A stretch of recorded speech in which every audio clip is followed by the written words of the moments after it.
যে আমরা তথাকথিত যে ইমানদার মুসলিম কান্ট্রিগুলোর কথা বলি, তাদের প্রত্যেকে ইসরায়েলকে সহযোগিতা করেছে গাজার মুসলমানদেরকে হত্যা করার জন্য। তাহলে নৈতিক দিক দিয়ে ইরানের অবস্থান শক্তিশালী এবং শতভাগ শক্তিশালী, আর নৈতিক দিক দিয়ে আমেরিকা এবং ইসরায়েল শতভাগ দুর্বল অবস্থানে। ইরান ও ইসরায়েলের মধ্যে কি যুদ্ধ সীমাবদ্ধ থাকবে, নাকি আসলে আমরা তো জানি যে যুদ্ধ যখন চলে একটি দেশে বা দুইটি দেশের মধ্যে, তো এই যুদ্ধ পরিস্থিতি কিন্তু আরও অন্যান্য অঞ্চলে ছড়িয়ে পড়ে। তো এই যুদ্ধ কি মধ্যপ্রাচ্যের ভিতরেই থাকবে, নাকি এটা বাইরেও ছড়িয়ে পড়তে পারে বলে আপনার কি মনে হয়? ইরানের তেলের ডিপো আক্রান্ত হওয়ার সঙ্গে সঙ্গে হাইফা ১,৫০০ কিলোমিটার ওই পাশে হাইফার তেলের ডিপোতে ইরান হামলা চালিয়েছে। এই সক্ষমতা ইরানের আছে এবং ইরান এই যুদ্ধের জন্য ৪৭ বছর ধরে প্রস্তুতি নিয়েছিল এবং ইরান এই যুদ্ধ দীর্ঘ সময় ধরে চালিয়ে যাওয়ার সক্ষমতা রাখে। আর ইরানের একটি শিক্ষা হচ্ছে, আমরা কারবালাকে ভুলে গেছি, কারবালার সংস্কৃতি থেকে আমরা দূরে সরে গেছি, কিন্তু ইরান কারবালাকে ভুলে যায়নি। কারবালার শিক্ষা হচ্ছে, সেখানে ইমাম হোসেন রাদিয়াল্লাহু তাআলা আনহুর সঙ্গে ৭২ জন সঙ্গী সাথী ছিলেন। এই ৭২ জনকেই মেরে ফেলেছিল ইয়াজিদ বাহিনী। আসসালামু আলাইকুম, সবাইকে স্বাগতম গ্রিন লিফ বিডির আজকের আয়োজনে। গত কয়েকদিন ধরে মধ্যপ্রাচ্যের পরিস্থিতি দ্রুত বদলাচ্ছে। ইসরায়েল যুক্তরাষ্ট্র যৌথভাবে ইরানে হামলা চালাচ্ছে, ইরানও পাল্টা জবাব দিচ্ছে। বর্তমান যুদ্ধ পরিস্থিতি সম্পর্কে বা আরও বিভিন্ন বিষয়ে আলোচনা করতে যাচ্ছে। আমাদের সাথে উপস্থিত আছেন আমাদের বিশেষ অতিথি মোজাহিদুল ইসলাম, সাবেক পরিচালক, বাংলা বিভাগ, রেডিও তেহরান। ভাই কেমন আছেন? আলহামদুলিল্লাহ, আপনি ভালো আছেন? জি আলহামদুলিল্লাহ। আপনার দর্শকদের শুভেচ্ছা জানাচ্ছি। ধন্যবাদ আপনাকে আমাদের সাথে সময় দেওয়ার জন্য। আপনি আছেন আমাদের সঙ্গে। আ আমরা জানতে চাচ্ছি, আজ তো নবম দিনের মতো যুদ্ধ আ মধ্যপ্রাচ্যে চলছে। তো ইরান-ইসরায়েল সংঘাত বর্তমান পরিস্থিতি সম্পর্কে আপনার কাছ থেকে আমরা জানতে চাচ্ছি। যদি আপনি ব্যাখ্যা করতেন। জি। আ দেখুন, আজকে নবম দিনে আমরা রয়েছি। যুদ্ধটি শুরু হয়েছিল ২৮শে ফেব্রুয়ারি শনিবার। তেহরান সময় সকাল ৯টা ৪০ মিনিটে প্রথম হামলাটি হয়েছিল। আমেরিকা এবং ইসরায়েল মিলে যৌথভাবে এই হামলাটি চালিয়েছে। হামলার প্রায় ১-১.৫ মাস আগে থেকে আমেরিকা বলে আসছিল যে, আমরা এরকম একটা হামলা করব এবং আমাদের হামলার উদ্দেশ্য হচ্ছে ইরানের পরমাণু সক্ষমতা ধ্বংস করে দেয়া, ইরানের ক্ষেপণাস্ত্র সক্ষমতা ধ্বংস করে দেয়া, ইত্যাদি, ইত্যাদি। শেষ মুহূর্তে এসে বলল যে, আমরা হামলা করার পরে বলল আমরা রেজিম চেঞ্জ করব।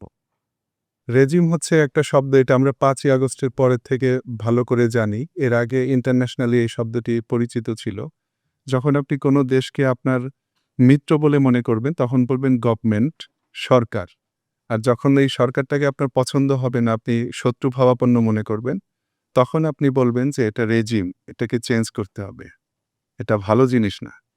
তো ইরানের রেজিম চেঞ্জ করার জন্য আমেরিকা এবং ইসরায়েল এখানে হামলা চালালো। হামলার প্রথম প্রহরেই ইরানের সর্বোচ্চ নেতা আয়াতুল্লাহ আলী খামেনেই, প্রতিরক্ষা মন্ত্রী নাসির জাদে, তারপর সেনাপ্রধান জেনারেল মুসাভি, তারপরে জাতীয় নিরাপত্তা উচ্চ পরিষদের সাবেক সচিব আলী শামখানি সহ অনেক শীর্ষ পর্যায়ের নেতাকে মেরে ফেলেছে। যে ৪ জনের কথা বললাম, এই ৪ জন অনেক গুরুত্বপূর্ণ পদে ছিলেন। আমরা হয়তো জানতাম না, আমরা শুধু খামেনির কথা জানতাম। কিন্তু বাকি যাদেরকে প্রথম প্রহরেই হত্যা করা হলো, তাদের প্রত্যেকেরই এই ইরানের সরকারটাকে টিকিয়ে রাখার জন্য এবং এই ইরান পরিচালনার ক্ষেত্রে এনাদের গুরুত্বপূর্ণ ভূমিকা ছিল।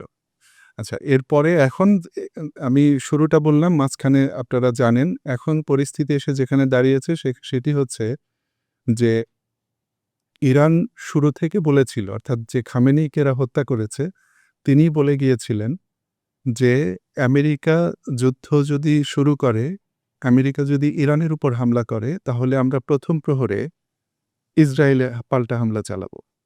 তখন কথা ছিল আমেরিকা একা হামলা চালাবে। কিন্তু যখন ইসরায়েল এবং আমেরিকা মিলে হামলা চালালো, তখন ইসরায়েল ইরানের বৈধ লক্ষ্যবস্তুতে পরিণত হলো। আর ইরান কিন্তু কিছু করেনি। ইরান কোনো প্রথম বিশ্বযুদ্ধ করেনি, দ্বিতীয় বিশ্বযুদ্ধ করেনি, হিরোশিমা নাগাসাকিতে বোমা ফেলেনি। ইরান ইরাক দখল করেনি, আফগানিস্তান দখল করেনি। কোনো ধরনের কুকর্ম, অপকর্ম যেগুলো আমেরিকা করে সারা বিশ্বের, কিছুই করেনি। তারপরও ইরান হচ্ছে রেজিম এবং আলী খামেনিকে হত্যা করার পরে অনেক খারাপ ভাষায় ওনাকে গালি দিয়েছে ট্রাম্প যে আমরা অমুককে শেষ করে দিয়েছি। তো সেই ইরান আক্রান্ত হলো। ইরান কিন্তু যুদ্ধ শুরু করেনি। ইরানিরা বারবার বলে আসছিল যে গত ৩০০ বছরে আমরা কাউকে আক্রমণ করিনি। ইরান যুদ্ধ হয়েছিল ১৯৮০-র দশকে ৮ বছর। তখনও ইরাকই প্রথম আক্রমণ করে যুদ্ধটি শুরু করেছিল। তো ইরান বলে দিয়েছিল যে আমরা আক্রান্ত হলে পাল্টা হামলা চালাবো এবং পাল্টা হামলা প্রথম হবে ইসরায়েল এবং মধ্যপ্রাচ্য, গোটা মধ্যপ্রাচ্যে যুদ্ধটা ছড়িয়ে পড়বে। আমি যুদ্ধ ছড়িয়ে দেব না, কিন্তু অটোমেটিক যুদ্ধ ছড়িয়ে পড়বে। এবং সেই ঘটনাটাই ঘটল। ইরান আক্রান্ত হওয়ার পরে ইসরায়েলে এবং মধ্যপ্রাচ্যের সৌদি আরব, কাতার, কুয়েত, সংযুক্ত আরব আমিরাত, বাহরাইন, এমনকি ওমানেও যেসব মার্কিন ঘাঁটি ছিল সেই সব ঘাঁটিতে ইরান ব্যাপক হামলা চালিয়েছে এবং এই হামলা চালানোর কারণে এই ঘাঁটিগুলো উম আ অকার্যকর হয়ে গেছে। হয়তো সবগুলো ধ্বংস হয়ে যায়নি, কিন্তু এই একটা ঘাঁটিও এখন আর ব্যবহার উপযোগী নেই। মানে আমেরিকান সেনারা যে এখানে থেকে ইরানের বিরুদ্ধে হামলা চালাবে সেই অবস্থা নেই। তারা এখন হামলা চালাচ্ছে নৌবাহিনীর বিমানবাহী জাহাজ থেকে তারা যুদ্ধ বিমান উড়াচ্ছে। তারপরে ইসরায়েল থেকে আসছে বা এমন কোনো ঘাঁটি যেসব জায়গা ঘোষিত নয়, সেই সব জায়গা থেকে প্লেন উড়ে আসছে এবং ইরান এই কারণেই মধ্যপ্রাচ্যের আরব দেশগুলোতে হামলা চালাচ্ছে। অনেকে বলছে যে ইরান মুসলিম দেশগুলোতে কেন হামলা চালাচ্ছে? যে আমরা এটা এমন শুনছি যে মুসলিম কেন মুসলিমদের আক্রান্ত হামলা করছে। হামলা কিন্তু করছে। বাস্তবতা হচ্ছে যে মধ্যপ্রাচ্যের এই মুসলিম দেশগুলো যদি আমেরিকাকে সহযোগিতা না করত, এই দেশগুলোতে যদি আমেরিকার ঘাঁটি না থাকতো, তাহলে অ্যা ইরান ইরানে এরা এইভাবে সরাসরি হামলা করতে পারত না। আমেরিকাকে তো আমেরিকা থেকে আসতে হতো। সেটা আটলান্টিকের ওপরে। কয়েক হাজার কিলোমিটার ১১-১২,০০০ কিলোমিটার দূর। সেখান থেকে এসে হামলা চালানো সম্ভব না। এই আরব দেশগুলো যদি আমেরিকাকে সহযোগিতা না করত, ইসরায়েলকে সহযোগিতা না করত। সর্বশেষ পরিস্থিতিটা আমি বলি, ইরানের পাল্টা হামলা অব্যাহত আছে এবং ইসরায়েলি যে পাল্টা হামলা হচ্ছে, ইসরায়েলের রাজধানী তেল আবিব, বন্দরনগরী হাইফা সহ ব্যাপক ক্ষয়ক্ষতি হচ্ছে এবং গতকাল ইসরায়েল প্রথম ইরানের কয়েকটি তেল আ শোধনাগার এবং তেলের ডিপোতে হামলা চালিয়েছে। ডিপোতে হামলা চালানোর সঙ্গে, সঙ্গে ইরানও কিন্তু ইসরায়েলের ডিপোতে এতদিন হামলা চালায়নি। ইরানও গতরাতে হাইফায় অবস্থিত ইসরায়েলের তেলের ডিপোতে হামলা চালিয়েছে। জি। এই হচ্ছে সর্বশেষ পরিস্থিতি। আসলে আমরা যেটা বলছেন আপনি যে একজন মুসলমান দেশ আরেকজন মুসলমান দেশে কেন আক্রমণ করবে? তো এখানে কিন্তু আমরা বিভিন্ন সময় শুনতে পাই যে ইরান মুসলিম রাষ্ট্র না। তাদের আলাদা একটা মতাদর্শ আছে বা জি। এদিক থেকে যেমন মধ্যপ্রাচ্যে তো সবই ইসলাম মাইন্ডের বা ইসলাম জি। কান্ট্রি বলা যায়। তো এদের সাথে মেলে না। তো এটা কিভাবে আপনি বলবেন যে ইসলামিক ভাই বা আরেক ভাইকে কেন এই আক্রমণ করছে? এটা কিভাবে আপনি তাদের মতাদর্শ বি মানে বলবেন, বিশ্লেষণ করবেন? জি, আপনি সুন্দর প্রশ্ন করেছেন। সেটি হচ্ছে যে ইরান হচ্ছে শিয়া মাযহাবের দেশ। এটা হুম। কোনো লুকোচুরি বা গোপন করার বিষয় নয়। তারা শিয়া মাযহাবের দেশ। আর আহলে সুন্নাত ওয়াল জামাত অর্থাৎ বাংলাদেশের ম্যাক্সিমাম মানুষ যে মাযহাব অনুসরণ করেন, আমরা সবাই সুন্নি। এর মধ্যে শাফিঈ, মালিকি, হাম্বলি এবং হানাফি, এই ৪ মাযহাব। বাংলাদেশের বেশিরভাগ মানুষ হানাফি, এর পাশাপাশি অন্য মাযহাবের লোকজনও আছেন। আর ওরা হচ্ছে শিয়া। এখন শিয়ারা দাবি করে তারা হচ্ছে জাফরি মাযহাবের অনুসারী। জাফরকে ইমাম জাফর সাদিক, তিনি হচ্ছেন রাসূলুল্লাহ সাল্লাল্লাহু আলাইহি ওয়াসাল্লামের ৭ম বা ৮ম বংশধর। ইমাম হোসেন রাদিয়াল্লাহু তাআলা আনহুর পরবর্তী বংশধর। যাই হোক, এবং ইমাম আবু হানিফা সহ ৪ ইমাম, সুন্নি মাযহাবের ৪ ইমামই ইমাম জাফর সাদিকের ছাত্র। আচ্ছা, আচ্ছা। এট এ টাইম, একই সমসাময়িক যুগের কাহিনী। এটা আমরা অনেকে জানি না। জানি না আসলে। এখন শিয়াদের মতবিশ্বাস যাই থাক না কেন, আপনি আমাকে তো বাস্তব পরিস্থিতি দেখতে হবে। আপনি বাস্তব পরিস্থিতিটা দেখেন। ফিলিস্তিনকে দখল করেছে আজকে ৭৯ বছর। ফিলিস্তিনকে দখল করে একটা আ কৃত্রিম একটা রাষ্ট্র ইসরায়েল নামক কৃত্রিম রাষ্ট্র তৈরি করে ব্যাপক হত্যাযজ্ঞ চালিয়েছে এবং এটা শুরু থেকে এখন পর্যন্ত গাজায় আমরা ২ বছর ৩ বছর ধরে হত্যাযজ্ঞ জি। দেখছি। কিন্তু ইসরায়েল শুরু হয়েছে এই ফিলিস্তিনিদের গণহত্যার মাধ্যমে। যেমন ধরেন, একটা দেশ আরেকটা দেশকে দখল করলে ওই দেশের সরকার পরিবর্তন করে গোটা দেশটা বলে এই দেশটা আমার। তোমরা আগে ছিলা অমুক দেশের নাগরিক, এখন হচ্ছে অমুক দেশের হুম। নাগরিক। কিন্তু ইসরায়েল এসে কি করল? প্রত্যেকটা ফিলিস্তিনিকে তার ঘরবাড়ি থেকে বের করে দিয়েছে। না এখন এসে আপনার ঘর থেকে আপনাকে বের করে দিয়েছে, আপনার কোনো জিনিসপত্র নিতে দেয়নি। যেরকম হয়েছে হচ্ছে রোহিঙ্গাদের সাথে যেটা হয়েছে। ওরা ওদের সবকিছু নিয়ে এসেছে, ওদের ঘরবাড়ি সব রয়ে গেছে। আর কোনোদিন ফিলিস্তিনিরা তাদের বাড়িতে ফিরতে পারেনি। সেই জায়গাটাতে ইসরায়েল নামক রাষ্ট্র গঠন করা হয়েছে। আরবরা প্রথম কিছু প্রতিরোধ করেছে, যুদ্ধ করেছে, ২-৩টা পারে নাই। এখন আরবরা আর ফিলিস্তিন পুনরুদ্ধারের চিন্তা করে না। ইসরায়েলের সাথে বরং সহযোগিতা করে। গাজা যুদ্ধের সময় আমরা দেখেছি যে আমরা তথাকথিত যে ইমানদার মুসলিম কান্ট্রিগুলোর কথা বলি, তাদের প্রত্যেকে ইসরায়েলকে সহযোগিতা করেছে গাজার মুসলমানদেরকে হত্যা করার জন্য।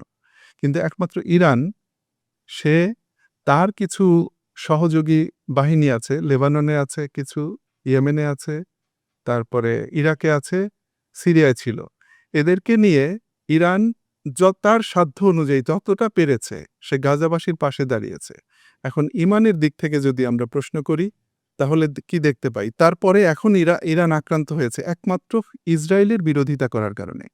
ইরান যদি শুধুমাত্র মেনে নেয় ইসরায়েলকে, তাহলে ইরান শান্তিতে সুখে পৃথিবীতে স্বর্গ হয়ে যেতে পারে ইরান। কারণ ইরানের এত বেশি তেল, গ্যাস এবং অন্যান্য সম্পদ রয়েছে যে সে যদি শুধু ইসরায়েলকে স্বীকৃতি দেয়, তাকে মাথায় তুলে রাখে আমেরিকা এবং ইসরায়েল, এবং সে তার সমস্ত অর্থনৈতিক নিষেধাজ্ঞা খুলে যায় করতে পারে। কিন্তু এটি ইরান শুধুমাত্র বলছে যে আমি ফিলিস্তিনের জায়গায় আমি ছাড় দেব না।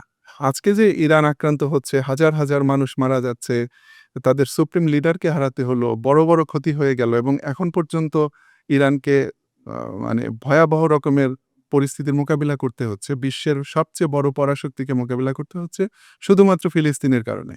তাহলে আমরা যদি ইমানের দিক থেকে বিবেচনা করি, মুসলমানদের শত্রুর বিরুদ্ধে যুদ্ধ করা, অর্থাৎ ইহুদি নাসারাদের সঙ্গে আপোস করতে কিন্তু কোরআন শরীফে পরিষ্কার নিষেধ করা হয়েছে। কোরআনের যে আয়াত রয়েছে যে তোমরা ইহুদি নাসারাদেরকে বন্ধু হিসাবে গ্রহণ করো না। তো যেসব আরব দেশ ইহুদি নাসারাদেরকে বন্ধু হিসাবে গ্রহণ করে তাদেরকে ঘাঁটি তৈরি করার অনুমতি দিয়েছে আরেকটা মুসলিম দেশকে ধ্বংস করার জন্য, তারা মুসলমান নাকি যে দেশটি ইহুদি নাসার নিজের সমস্ত ধ্বংস মেনে নিয়ে সে মুসলমানদের বিরুদ্ধে, মানে মুসলমানের প্রধান শত্রুর বিরুদ্ধে যুদ্ধ করতে, সে মুসলমান? এই বিবেচনা আমি দর্শকদের উপরে এবং আপনার উপরেই ছেড়ে দিলাম। অবশ্যই, কারণ ব্যক্তিগত ক্ষতি সাধনের মাধ্যমেই ঢাল হিসেবে দাঁড়িয়েছে ইরান। তো এ পর্যায়ে আমি আপনাকে একটা প্রশ্ন করতে চাচ্ছি যে আন্তর্জাতিক রাজনৈতিক একটা গুরুত্বপূর্ণ বিষয় আছে, সেটি হচ্ছে নৈতিক বিশ্ব জনমত বা নৈতিক সমর্থন। তো এখন পর্যন্ত এই যুদ্ধে নৈতিক বিজয় কাদের বা কারা এগিয়ে আছে আপনার বিবেচনায়? আমার তো মনে হয় যে এখন আপনার সুন্দর প্রশ্ন করেছেন। আমার মনে হয় যে আপনি বাংলাদেশের জনমত দেখছেন এখন। বাংলাদেশের গণমাধ্যম, বাংলাদেশের সোশ্যাল মিডিয়া সবাই বাংলাদেশের সাধারণ মানুষের আ মতামতকে সঠিকভাবে উপলব্ধি করে তারা যুদ্ধের পরিস্থিতিটাকে ইরানের পক্ষে তুলে ধরার চেষ্টা করছে। মানে ইরান যতটুকু ক্ষতি করছে সেটুকে বড় করে তুলে ধরছে এবং আমেরিকার হামলাকে একটা আগ্রাসন এভাবে তুলে ধরছে। এবং এটি শুধু বাংলাদেশের পরিস্থিতি নয়, সারা বিশ্বের, এমনকি যে আরব দেশগুলো এই আমেরিকাকে ঘাঁটি করতে দিয়েছে এবং ইসরায়েলকে তাদের দেশের উপর দিয়ে প্লেন উড়িয়ে আসতে দিচ্ছে। কারণ আপনি জর্দান, সিরিয়া, সৌদি আরব, ইরাক এইসব দেশকে ক্রস না করে ইসরায়েলের একটা বিমানও আসতে পারে না। গতকালকেই ইসরায়েল বলেছে যে এই যে সর্বোচ্চ নেতাকে তো তারা শনিবার হত্যা করেছিল। এরপরে শুক্রবার এসে তারা ওই ওনার যে আবাসিক ভবন একটা বিশাল এরিয়ায়, সেই এরিয়ার বাংকার ধ্বংস করেছে। বলছে যে আমরা ৫০টা বিমান নিয়ে এসেছিলাম। তো ইসরায়েল দিয়ে ৫০টা বিমান হোক আর একটা বিমান হোক, এই আরব দেশগুলোর উপর দিয়ে আসতে হয়। তারা যদি বলে যে আসতে পারবে না, তাহলে আসতে পারে না। তারা তাদের আকাশসীমা খুলে দিয়েছে। কিন্তু এই আরব দেশগুলোর যে সাধারণ জনগণ, বাংলাদেশের সাধারণ জনগণের মতো, এই সাধারণ জনগণ কিন্তু খুবই উল্লাস প্রকাশ করছে। ইরান যখন পাল্টা হামলা চালাচ্ছে, ইরানের ক্ষেপণাস্ত্র যখন তাদের দেশের উপর দিয়ে যাচ্ছে, তারা খুশি মানে হচ্ছে। ইসরায়েল আক্রান্ত হলে তা- আরব বিশ্বে খুশি হচ্ছে আরকি। আরব বিশ্বের জনগণ খুশি হচ্ছে। এমনকি আমেরিকা, ইউরোপের সারা বিশ্বের সবাই দেখছে যে ইরান তো, আমি শুরুতে বলেছি, ইরান তো আক্রমণ করতে যায়নি, ইরান আক্রান্ত হয়েছে। ইরান বলেছে, বারবার বলেছে যে আমি কখনো যুদ্ধ আগে শুরু করব না, আমার কারো বিরুদ্ধে যুদ্ধ করার কোনো অভিপ্রায় আমার নেই। কিন্তু যদি আমি আক্রান্ত হই আমি কিন্তু ছেড়ে দেব না। এখন পর্যন্ত ইরান এই ৯ম দিনে প্রচুর ক্ষয়ক্ষতির পরও আজকে আমি সকালেও ইরানের পররাষ্ট্রমন্ত্রীর বক্তব্য দেখলাম যে, "আমরা ছেড়ে দেব না। আমরা আমাদের সাধ্যমতো চালিয়ে যাব।" তো আপনি যে নৈতিকতার প্রশ্ন বললেন, যখন আপনি অনৈতিক অন্যায়ভাবে আপনি একটি দেশের উপরে হামলা করলেন, তখন তো আপনি নৈতিক আ মানদণ্ডের সবকিছুর দিকে আপনি পিছিয়ে আছেন। এখন দেখেন আ ইসরায়েলি মিডিয়া, ইহুদি নিয়ন্ত্রিত পশ্চিমা মিডিয়া কেউ এই প্রশ্নটি করছে না যে, "ইরান কি অপরাধ করেছিল যে তুমি হামলা করেছ?" যদি ইরান কোনো জায়গায় একটা হামলা করত, তখন তুমি বলতা যে, "ইরান আগ্রাসী ছিল, আমি তাকে ধ্বংস করে দেব।" ইরান কোন অপরাধ করেছিল যে তুমি তাকে হামলা করতে গেলা? তাহলে নৈতিক দিক দিয়ে ইরানের অবস্থান শক্তিশালী এবং শতভাগ শক্তিশালী, আর নৈতিক দিক দিয়ে আমেরিকা এবং ইসরায়েল শতভাগ আ মানে দুর্বল অবস্থানে রয়েছে। ধন্যবাদ। আমি আরো একটা প্রশ্ন জানতে চাচ্ছি। ইরান ও ইসরায়েলের মধ্যে কি যুদ্ধ সীমাবদ্ধ থাকবে? নাকি আসলে আমরা তো জানি যে যুদ্ধ যখন চলে একটি দেশে বা ২ টি দেশের মধ্যেও, তো জি। এই যুদ্ধ পরিস্থিতি কিন্তু আরো অন্যান্য অঞ্চলে ছড়িয়ে পড়ে। তো এই যুদ্ধ কি মধ্যপ্রাচ্যের ভিতরেই থাকবে নাকি এটা বাইরেও ছড়িয়ে পড়তে পারে বলে আপনার কি মনে হয় আপনার? এখন ভবিষ্যতের কথা তো বলা যায় না, কিন্তু এখন যে পরিস্থিতি চলছে তাতে ইরান একা যুদ্ধ করছে। আপনি যে প্রশ্নটি করতে চাচ্ছেন সেই প্রশ্নটিকে যদি আমি আরেকটু বাড়িয়ে বলি অবশ্যই। যে বিশ্বযুদ্ধ হতে যাচ্ছে কিনা? হ্যাঁ, না, বিশ্বযুদ্ধের মতো কোনো পরিস্থিতি দেখছি না এই কারণে যে বিশ্বযুদ্ধ হলে আপনার ২ টি পক্ষের মধ্যে একটি পক্ষে একটা বিশাল মানে ধরেন ১০, ১২ টা ১৫ টা দেশ থাকতে হয়। অন্য পক্ষেও ১০, ১৫ টা দেশ থাকতে হয়। শুরু হয়, এরপরে হয়তো সারা বিশ্বের সমস্ত দেশ জড়িয়ে যায়। কিন্তু এখন পর্যন্ত আমেরিকা এবং ইসরায়েলের পক্ষে মিডল ইস্টের সবগুলো দেশ আছে। সৌদি আরব, কাতার, কুয়েত, বাহরাইন, সংযুক্ত আরব আমিরাত। এরা হয়তো নিজেরা ডাইরেক্ট এখনো আক্রান্ত হওয়ার পরেও এরা হয়তো নিজেরা ইরানের বিরুদ্ধে হামলা চালায়নি। কিন্তু এই দেশগুলো এখন আমেরিকা এবং ইসরায়েলের সহযোগী, এতে কোনো সন্দেহ নেই। পক্ষান্তরে ইরানকে একা যুদ্ধ করতে হচ্ছে। রাষ্ট্র হিসাবে ইরান একা। তার কিছু প্রক্সি আছে তাদের দৃষ্টিতে। হিজবুল্লাহ যুদ্ধ করছে, ইয়েমেনের হুথিরা করছে, ইরাকে তাদের কিছু আছে, কিন্তু রাষ্ট্র হিসেবে ইরান একা। চীন বলেন, রাশিয়া বলেন বা উত্তর কোরিয়াও বলছে, আমার কাছে চাইলে আমি এখন ক্ষেপণাস্ত্র দেব। কিন্তু এগুলি হচ্ছে ফাঁকা বুলি। এইসব বুলিতে কাজ হবে না। রাশিয়া ইউক্রেন যুদ্ধে জড়িত, তার পক্ষে সম্ভবই না। হয়তো কিছু অস্ত্র দিয়ে সম্ভব, কিন্তু সেটিও এখন সম্ভব না। জাহাজ বন্ধ, আকাশপথ বন্ধ। এখন আর সাহায্য পাঠানোরও কোনো স্কোপ নাই। চীনেরও সেই একই অবস্থা। চীন অর্থনৈতিক স্বার্থ ছাড়া আর কিচ্ছু দেখে না। আমরা কিন্তু বিভিন্ন মিডিয়ায় দেখতে পাচ্ছি যে চীন, রাশিয়া সহযোগিতা করছে বিভিন্নভাবেই আরকি ইরানকে। জি, এটি দেখেছেন। এই সহযোগিতাটা হয়তো যুদ্ধ শুরুর আগ মুহূর্ত পর্যন্ত হয়তো কিছু মাত্রায় ছিল, এবং চীন এবং রাশিয়া উভয়ের সঙ্গে ইরানের ২৫ বছর মেয়াদী কৌশলগত চুক্তি রয়েছে। সেই কৌশলগত চুক্তির মানে হচ্ছে আপনি যেকোনো পরিস্থিতিতে আপনি পাশে দাঁড়াবেন।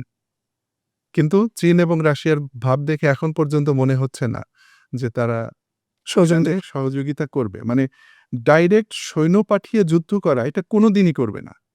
যদি পারে চোরাগোপ্তা মানে গোপন পথে যদি সমরাস্ত্র দিয়ে সহযোগিতা করতে পারে। তবে হ্যাঁ, একটা খবর ইন্টারন্যাশনাল মিডিয়ায় এসেছে যে রাশিয়া আমেরিকান ঘাঁটিগুলো শনাক্ত করার কাজে ইরানকে সহযোগিতা করছে। কিন্তু এখানে আমি যে বিষয়টি জানি সেটি হচ্ছে যে ইরানের আকাশে অন্তত ২ টি স্যাটেলাইট আছে। গোয়েন্দা স্যাটেলাইট। যেখান থেকে সে সমস্ত তথ্য নিতে পারে। তারপর এই মানে অবস্থান শনাক্ত করার জন্যে তার রাশিয়ার সহযোগিতার প্রয়োজন নেই। এবং ইসরায়েলের যে যেসব জায়গায় ক্ষেপণাস্ত্র হামলা হচ্ছে, টু দি পয়েন্টে হামলা হচ্ছে। মানে ইরানের তেলের ডিপো আক্রান্ত হওয়ার সঙ্গে, সঙ্গে হাইফা ১,৫০০ কিলোমিটার ওই পাশে হাইফার তেলের ডিপোতে ইরান হামলা চালিয়েছে। এই সক্ষমতা ইরানের আছে, এবং ইরান এই যুদ্ধের জন্য ৪৭ বছর ধরে প্রস্তুতি নিয়েছিল, এবং ইরান এই যুদ্ধ দীর্ঘ সময় ধরে চালিয়ে যাওয়ার সক্ষমতা রাখে। তাহলে কি এটা মধ্যপ্রাচ্য ছাড়াও বাইরে যাওয়ার কোনো আশঙ্কা বা এভাবে দেখা যাচ্ছে না এই বা মুহূর্তে আমি দেখছি না মধ্যপ্রাচ্যের বাইরে যাবে না। কারণ ইরানের পক্ষে যখন কেউ আসবে না, তখন এটি আর বিশ্বযুদ্ধে ছড়ানোর মতো অবস্থা নেই, এবং ইরানও এই ইসরায়েল এবং মার্কিন ঘাঁটিগুলোর বাইরে আর কাউকে আক্রান্ত করবে না। এমনকি মানে যদি এই আরব দেশগুলো ইরানের বিরুদ্ধে মারাত্মক কোনো ক্ষতি না করে, তাহলে ইরানও এইসব দেশের ক্ষতি করবে না। যেমন সৌদি আরবের পানির উৎস হচ্ছে সমুদ্রের পানি শোধন করে। জেদ্দা হচ্ছে তাদের সমুদ্র বন্দর। এখানে তাদের একটা পানি শোধনাগার আছে বিশাল। এই পানি শোধনাগারটা যদি হিট করে ইরান, তাহলে ১ সপ্তাহ থেকে ১০ দিনের মধ্যে সৌদি আরবের খাওয়ার পানি আর থাকবে না। কিন্তু ইরানে এবং ওই পানি শোধনাগারে কিন্তু কোনো এয়ার ডিফেন্স মোতায়েন করা নেই। মানে ইরান চাইলেই ওখানে মেরে দিতে পারে। আমরা কিন্তু ইরান এই কাজটা ততক্ষণ পর্যন্ত করবে না, যতক্ষণ পর্যন্ত সৌদি আরব ইরানের বিরুদ্ধে মারাত্মক কোনো অপরাধ না করে বসবে। যদি এমন দেখা যায় যে ইরানের বিরুদ্ধে সৌদি আরব, আমেরিকা বা ইসরায়েলকে এতটা বেশি সহযোগিতা করছে, এখন তো করছেই, এতটা সহযোগিতা করছে যে ন্যাক্কারজনক পর্যায়ে চলে যাচ্ছে, তখন হয়তো ইরান ওই দিকে আগাবে। এর বাইরে ইরান এত বড় জঘন্য কাজ করবে না। আর মধ্যপ্রাচ্যের বাইরে অন্য কোনো শত্রু ইরানের নেই। অন্য কোনো জায়গায় ইরান আক্রমণ করবে না। আর ইরান যদি আক্রমণ না করে তাহলে এই যুদ্ধ বাইরে ছড়ানোর কোনো আশঙ্কা নেই। এবার আসি কূটনৈতিক সম্পর্ক বা সহযোগিতা নিয়ে। বিভিন্ন দেশ বিভিন্ন পক্ষকে সহযোগিতা করছে। সেক্ষেত্রে ভারত কি তাদের ফাদারল্যান্ডের মন রক্ষা করতে ইরানের নৌসৈন্যদের মানে হত্যা করতে সাহায্য করছে কিনা? আপনার কি মনে হয়? এটি হতে পারে, কিন্তু যতক্ষণ পর্যন্ত উপযুক্ত দলিল প্রমাণ থাকবে না ততক্ষণ পর্যন্ত বলা যায় না। কারণ যে আ মহড়ায় অংশ নিতে ইরানের এই ফ্রিগেটটি এসেছিল এখানে, জি। সেই মহড়াটি পূর্ব নির্ধারিত ছিল অনেক আগে। এখন এটি যদি আমেরিকা, ইসরায়েল, ইন্ডিয়া এদের দীর্ঘমেয়াদী কোনো পরিকল্পনার অংশ হয়ে থাকে, তাহলে সেটা হতে পারে। কিন্তু উম আ কিন্তু যেভাবে ঘটেছে সেটি হচ্ছে আগে থেকে এখানে একটি মহড়া চালানো হচ্ছিল। মহড়া থেকে এই ফ্রিগেটটি ফিরে যাচ্ছিল এবং সেখানে আমেরিকান সাবমেরিন থেকে টর্পেডো হামলা চালানো হয়েছে। কিন্তু ইরানের সঙ্গে ইন্ডিয়া যে আ ই মুসলিম বিশ্বের শত্রু, এতে তো কোনো সন্দেহ নেই। কিন্তু ইরানের সঙ্গে আবার সে সম্পর্ক বজায় রাখে এই কারণে যে সে ইরানের তেলের উপর নির্ভরশীল। এই কারণে ইরানের সঙ্গে ইন্ডিয়া সম্পর্ক রাখে, আবার ইরানও তার স্বার্থে, যেহেতু তেল সে বিক্রি করতে পারে না আমেরিকার স্যাংশনের কারণে, সুতরাং যেই তার কাছে তেল কিনতে আসতে চায় সে তার সে বন্ধুর গ্রহণ করে। তাকে তার নিজের অর্থনীতির স্বার্থে ওই মুহূর্তে গ্রহণ করে। এইভাবেই কিন্তু ইরান এবং ভারতের সম্পর্কটি চলে আসছিল। কিন্তু এইবারের যুদ্ধ বা গাজা যুদ্ধের পর থেকে ইরানের কাছে ভারতের চরিত্রটি পুরোপুরি স্পষ্ট হয়ে গেছে। এখন আপনার প্রশ্নে যদি আপনি এই কথা বলতে চান যে টর্পেডোটি কি ইন্ডিয়া মেরেছে কিনা? জি। এই প্রশ্নের উত্তর আমি, যেহেতু প্রমাণ নেই এবং ইরানও বলেনি, বা শ্রীলঙ্কা যে উদ্ধার করেছে এই নাবিকদেরকে, জি। মৃতদের লাশ উদ্ধার করা বলেন বা যারা আহত হয়েছিল উদ্ধার করে চিকিৎসা দেয়া বলেন, তারাও যেহেতু এই দাবি করেনি যে টর্পেডোটি ইন্ডিয়া হামলা চালিয়েছিল, সেই কারণে আমরা প্রমাণ ছাড়া বলতে পারবো না। এটি হয়তো ভবিষ্যতে কিন্তু আমরা তো এটা সন্দেহ করতে পারি। কারণ আপনি ধরেন আমার বাসায় আসলেন, আপনি আমার বাসায় থেকে আক্রান্ত হলেন, কেউ করল। এখানে তো আমার সহযোগিতা থাকতেই পারে। হ্যাঁ, সেটি হতে পারে। আপনি আ এখন আপনার বাসায় থাকা অবস্থায় যদি হামলা হয় তাহলে তো আপনি পুরোপুরি দায়ী হন। কিন্তু সে কিন্তু আপনার বাসায় আক্রান্ত হয়নি। আমার বলয়ের মধ্যেই বলয়ের মধ্যে মানে সে ফিরে যাচ্ছিল যে এবং সে যে ফিরে যাচ্ছিল সেটিও যুদ্ধের আগে ফিরে যাচ্ছিল। তারপরে পথির মধ্যে সে আক্রান্ত হয়েছে। হয়তো সে ফিরে যাচ্ছিল আ যে ওই যুদ্ধে অংশগ্রহণ করা যায় কিনা বা কোনো সাহায্য করা যায় কিনা, এর মধ্যে আক্রান্ত হয়েছে। এখন আপনার যে ধারণা, এটি ধারণাপ্রসূতই বলতে হবে। এখন পর্যন্ত কোনো প্রমাণ নেই এবং ইরানও এই দাবি এখন পর্যন্ত করেনি যে আমার যুদ্ধজাহাজে ভারত হামলা চালিয়েছে কিংবা ভারত আমার যুদ্ধজাহাজকে ডেকে নিয়ে আ আমেরিকার হামলার শিকার করেছে। এই ধরনের কোনো দাবি ইরানও করেনি। ধন্যবাদ। আ এবার আমরা একটু আসি বাংলাদেশ প্রসঙ্গে। আ বাংলাদেশ সরকার ইতিমধ্যে এই যুদ্ধ নিয়ে একটি বিবৃতি দিয়েছে। তো আসলে এই বিবৃতিটা কি আছে? এই বার্তা কি দিচ্ছে আসলে এই বিবৃতিতে? আপনি কি জানেন? এই বিষয় নিয়ে কি বলবেন? আমি বাংলাদেশ সরকারের বিবৃতিটি দেখেছি। জি, আ বাংলাদেশে যদি এখন ইসলামী সরকার থাকতো, ইসলামী হুকুমত থাকতো, সেটিও তো ওই সেই আমি আগে যে শিয়া সুন্নির বিরোধটা বলেছি। বাংলাদেশের অনেক আলেম যারা ইরানকে শিয়া, ইরান কাফের, ইরান ধরাছোঁয়ার বাইরে, এরা আসলে মুসলমানই না। সেই সব আলেমও কিন্তু এখন বলছেন যে এই মুহূর্তে যেহেতু যুদ্ধ অমুসলিমের বিরুদ্ধে চলছে, এখন আমরা ইরানের পক্ষে থাকছি। কিন্তু বাংলাদেশের সরকার যেহেতু ইসলামী হুকুমতে চলে না, ইসলাম বোঝার চেষ্টাও বর্তমান সরকারের করার প্রয়োজন নেই। সেজন্য সে আসলে জাতীয় স্বার্থ দেখে একটা বিবৃতি দিয়েছে। জাতীয় স্বার্থটি কি? মধ্যপ্রাচ্যের বাংলাদেশের এই মুহূর্তে প্রায় ২ কোটি মানুষ প্রবাসে আছে। তার মধ্যে মধ্যপ্রাচ্যের যে দেশগুলোতে এখন ইরান হামলা চালাচ্ছে, জি, সেই দেশগুলোতে প্রায় ৮০,০০০ শ্রমিক কাজ করছে। মানে বেশিরভাগই শ্রমিক। আমি বলব না সবাই শ্রমিক। অনেক ভালো শিক্ষিত মানুষ অনেক ভালো, ভালো পজিশনে চাকরি করছেন। কিন্তু মেক্সিমাম হচ্ছে অর্ধশিক্ষিত এবং অশিক্ষিত এবং আধা দক্ষ এবং একেবারেই দক্ষ নয় এরকম শ্রমিক। এখন এই দেশগুলো আক্রান্ত হওয়ার কারণে এই দেশগুলোর অর্থনীতি এখন টোটালি স্টপ হয়ে আছে। এরা কাতারের গ্যাস রপ্তানি বন্ধ হয়ে গেছে এবং কাতার আজকে বলেছে যে আর ২-৩ দিনের বেশি আমাদের তেল প্রোডাকশন করাও আর সম্ভব হবে না। তো অর্থনীতি যদি বন্ধ হয়ে যায়, এই ৮০,০০০ শ্রমিক সবাইকে দেশে ফিরে আসতে হবে কারণ তাদের আর কাজ থাকবে না। তো বাংলাদেশ সরকার সম্ভবত ওই স্বার্থ চিন্তা করে এবং ইরানে যেহেতু তার কোনো স্বার্থ ওইভাবে নাই, ইরানে বাংলাদেশের শ্রমিক নাই, যেখান থেকে রেমিট্যান্স আসে। তো আমাদের বৈদেশিক মুদ্রা অর্জনের ২ টি খাত, একটি হচ্ছে রেমিট্যান্স, একটি হচ্ছে গার্মেন্টস। তো রেমিট্যান্সের মূল উৎস যে জায়গাগুলোতে, সেই জায়গাগুলোতে ইরান এখন হামলা করছে। তো সেই কারণে আমার মনে হচ্ছে যে বাংলাদেশ সরকার তার জাতীয় স্বার্থ এবং তার শ্রমিকদের স্বার্থ চিন্তা করে সে ওই দেশগুলোর পক্ষ হয়ে ইরানের বিরুদ্ধে বিবৃতি দিয়েছে। অর্থাৎ বাংলাদেশ সরকারের পক্ষ থেকে যে বিবৃতিটি দেয়া হয়েছে, সেখানে ইরান যে আক্রান্ত হয়েছে সেরকম কোনো কথা নাই। বরং ইরান কেন এইসব দেশে হামলা চালালো, সেইজন্য ইরানকে অভিযুক্ত করা হয়েছে এবং আমেরিকা বা ইসরায়েল যে ইরানে হামলা চালানো হয়েছে সেই কথাও বলা হয়নি। না, দৃশ্যত আমরা দেখতে পাচ্ছি যে বাংলাদেশ সরকার ইরানের বিরুদ্ধে অবস্থান নিয়েছে। কিন্তু আমি যে বাস্তবতাটি বললাম, সেই বাস্তবতার আলোকেই বাংলাদেশ সরকার হয়তো বাধ্য হয়েছে এরকম একটি বিবৃতি দিতে। কিন্তু তারপরও আমার কাছে মনে হয় বাংলাদেশের সংখ্যাগরিষ্ঠ জনগণের মতামতের প্রতি লক্ষ্য রেখে, মতামত বিবেচনা করে বাংলাদেশ সরকার এই বিবৃতিটি আরেকটু ভারসাম্যপূর্ণ করতে পারে। আমরা তো মনে করছি এটা যে ভাসুরির নাম মুখে নেওয়া নিষেধ। ঠিক এমনই বিবৃতিটাই আমরা যেটা দেখতে পেলাম যে ইরান আক্রান্ত হয়েছে যাদের মাধ্যমে তাদের কিন্তু এখানে কোনো নাম উল্লেখ নাই। তো বিষয়টা আসলেই আপনি যেটা বললেন যে বাংলাদেশের জনগণের মতামতের প্রতিফলন। এটা আসলেই বিবৃতিতে ঘটেনি। ঘটেনি।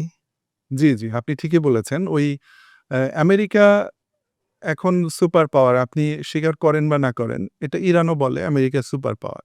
সুপার পাওয়ার হচ্ছে আপনি এখন মানে ক্ষমতার শীর্ষে রয়েছেন। জি, শীর্ষে রয়েছেন মানে হচ্ছে কি আপনার ওঠার কিন্তু আর জায়গা নেই। আপনাকে নামতে হবে। সুপার পাওয়ার মানে এখন তার নামার সময়, তার আর ওঠার ওঠার জায়গা নাই। বরং যারা নিচের দিকে আছে তারা কেউ ওই জায়গাটিতে যাবে, তাকে নেমে আসতে হবে। কিন্তু সুপার পাওয়ার হওয়ার কারণে আমেরিকার উপরে বাংলাদেশের মতো দেশগুলোর অর্থনীতি পরিপূর্ণভাবে নির্ভরশীল। আমাদের রিজার্ভ যত বিলিয়ন ডলারই থাকুক না কেন, সেই রিজার্ভটা কিন্তু আমেরিকার হাতে। বাংলাদেশ সরকার যদি কোনোভাবে কোনো তার বিবৃতিতে কথাবার্তায় আমেরিকাকে খেপিয়ে দিতে পারে বা এই যে ট্রাম্প, এর তো মাথার কোনো ঠিক নাই, পাগলা। একে যদি খেপিয়ে দিতে পারে আর বাংলাদেশের রিজার্ভটা যদি ১ মাসের জন্য আটকে দেয় আমেরিকা, তাহলে বাংলাদেশ অচল হয়ে পড়বে। এই কারণে এটি হচ্ছে একটি কারণ। আরেকটি হচ্ছে যে না, আপনি নিজে থেকেই একটু তোষামোদি করে দিলেন। ওই যে ভাসুরের নাম, যে ভাসুরের নামটা আপনি মুখে আনলেন না। ঠিকই বলেছেন। এই ভাসুরের নাম সামনে এসেছে বলেই সেই নাম নেয়নি। তবে বাংলাদেশের সংখ্যাগরিষ্ঠ জনগণ যেহেতু এখন চায় ইরান এই যুদ্ধে জয়লাভ করুক বা আমেরিকার বা ইসরায়েলের অন্তত কোমর ভেঙে দিক, সেইজন্য সামনের দিকে আমার মনে হয় আমি আশা করব যে বাংলাদেশ সরকার যে পরবর্তী কোনো বিবৃতি দিতে চায়, তাহলে সে যেন অন্তত তার দেশের জনগণের মতামতকে একটু প্রাধান্য দেয়, মতামতের প্রতি দৃষ্টি রাখে। ধন্যবাদ। আ আমি আরেকটি প্রশ্ন করতে চাচ্ছি। ইরান যুদ্ধ বাংলাদেশ অর্থনীতিতে কি কোনো প্রভাব পড়বে কি মনে হয় আপনার? জি, আপনার এই প্রশ্নের উত্তর কিন্তু একটু কিছুটা এসে গেছে। হ্যাঁ, সেটি হচ্ছে যে আমাদের আ আ শ্রমিক যদি ফিরতে শুরু করে ৮০,০০০ শ্রমিকের ১০,০০০ শ্রমিকও যদি ফিরে আসে, তাহলে তাদেরকে কর্মসংস্থান দেওয়ার মতো কোনো অবস্থা বাংলাদেশ সরকারের নেই। তখন এরা কি করবে? এরা হচ্ছে বয়সে যুবক। ২০, ২৫, ৩০, ৩৫ বছর বয়স।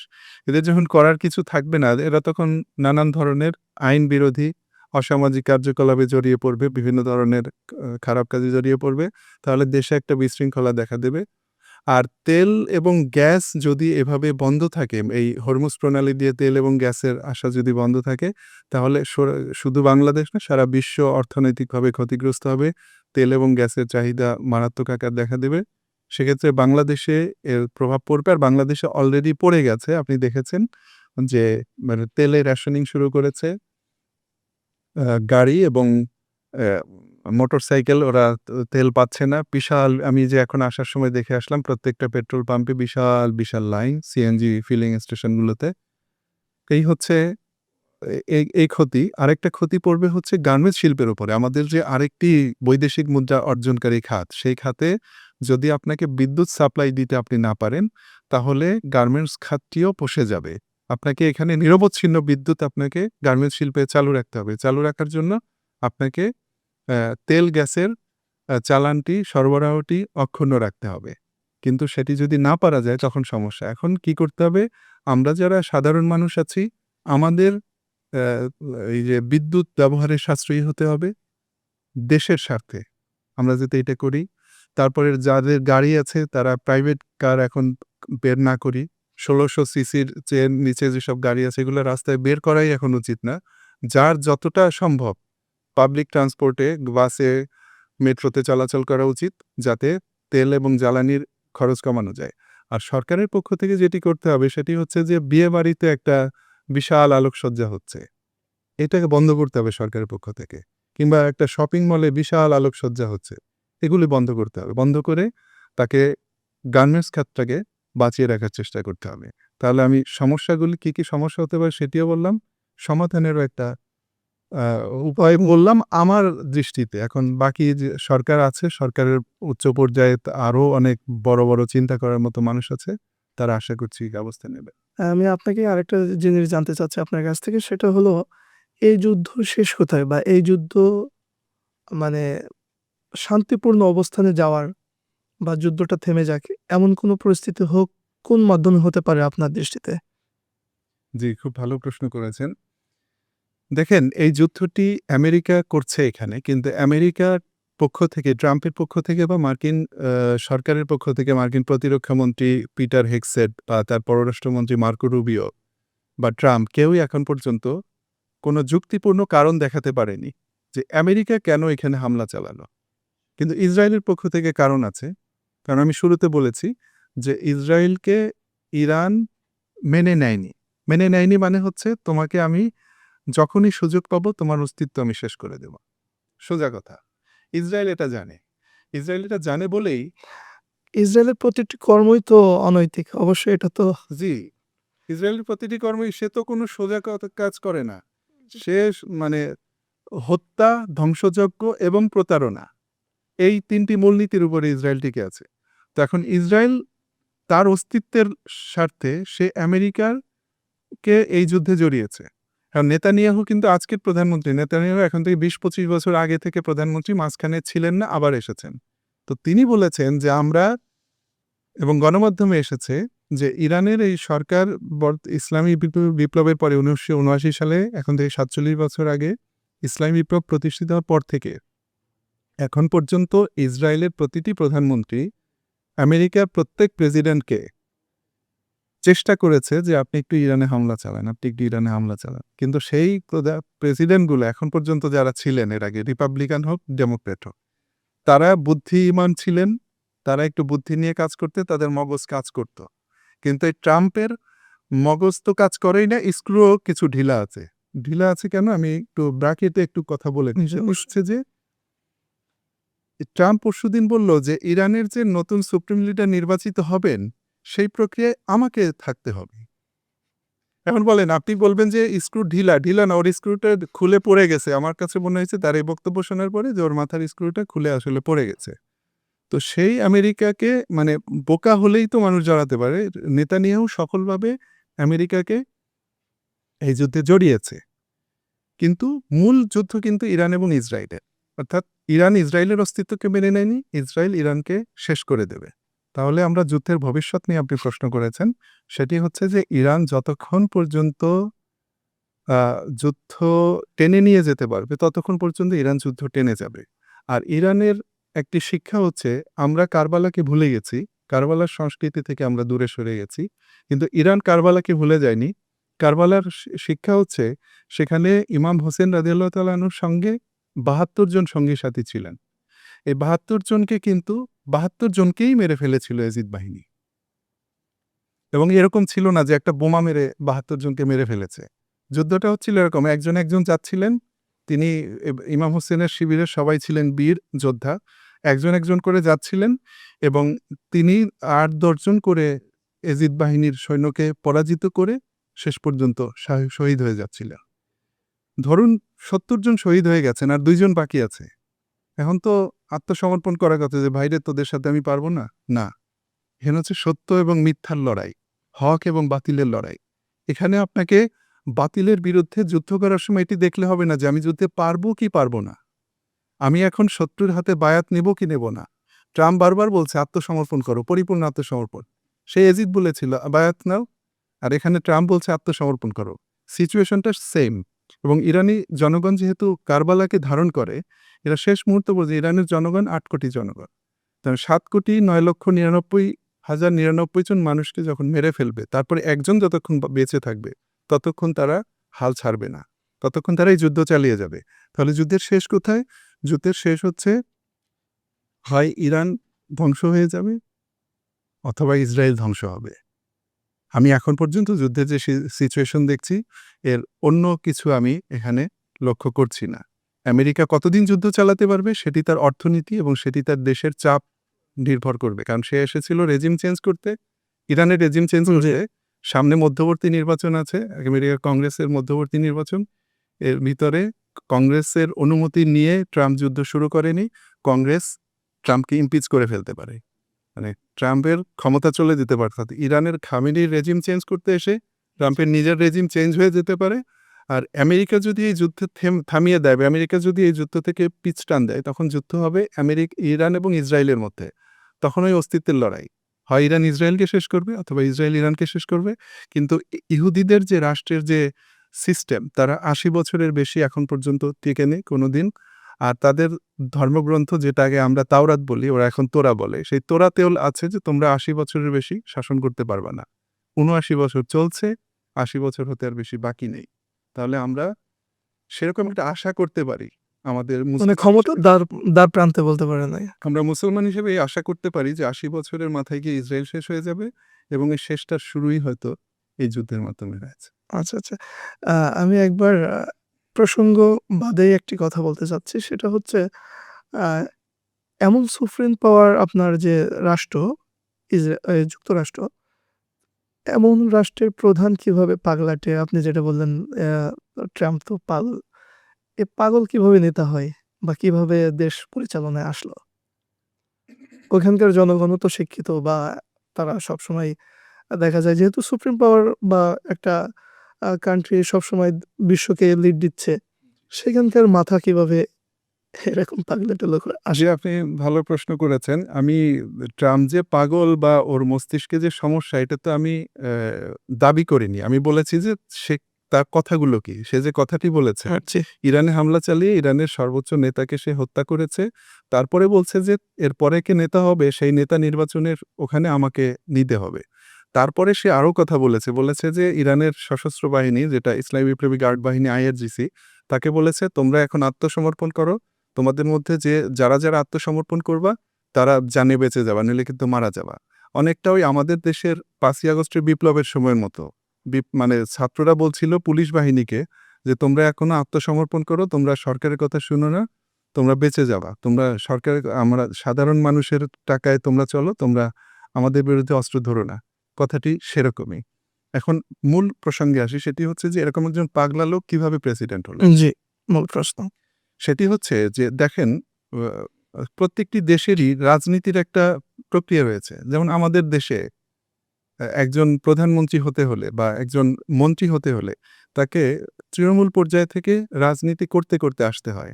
সে ১ম এ একটা ওয়ার্ডের সভাপতি থাকে, সেক্রেটারি থাকে, তারপরে একটু উপরে যেতে, যেতে একসময় এমন একটা পর্যায়ে যায় যে দল মনে করে যে অমুক আসনে তাকে প্রার্থী করলে সে এমপি হতে পারবে। তারপরে সে এমপি হয়ে মন্ত্রী হয়। এটি কিন্তু রাজনীতির মূল সিস্টেম, যেটি বাংলাদেশে অলরেডি ভেঙে গেছে। বাংলাদেশে এখন আপনি যদি ১,০০০ কোটি টাকার মালিক হন, আপনি টাকা দিয়ে ডাইরেক্ট মন্ত্রী হয়ে যেতে পারবেন। কিন্তু রাজনীতির সিস্টেম কিন্তু এটা না। আমেরিকাও রাজনীতির ওই সিস্টেমেই দুটি প্রধান রাজনৈতিক দল আছে, ডেমোক্রেটিক এবং রিপাবলিক পার্টি। এদের ওই রাজনীতি করতে করতে উঠে আসা কিন্তু রাজনীতিবিদ রয়েছে। কিন্তু ট্রাম্প আপনি দেখেন সে একজন ব্যবসায়ী, এবং সে ব্যবসা করতে করতে অনেক টাকার মালিক হয়েছিল, তাকে ধরে এনে প্রেসিডেন্টের পদে বসানো হয়েছে। এখন অনেক সময় হয় কি, কিছু কাজ আছে যে কাজগুলো ঝুঁকিপূর্ণ।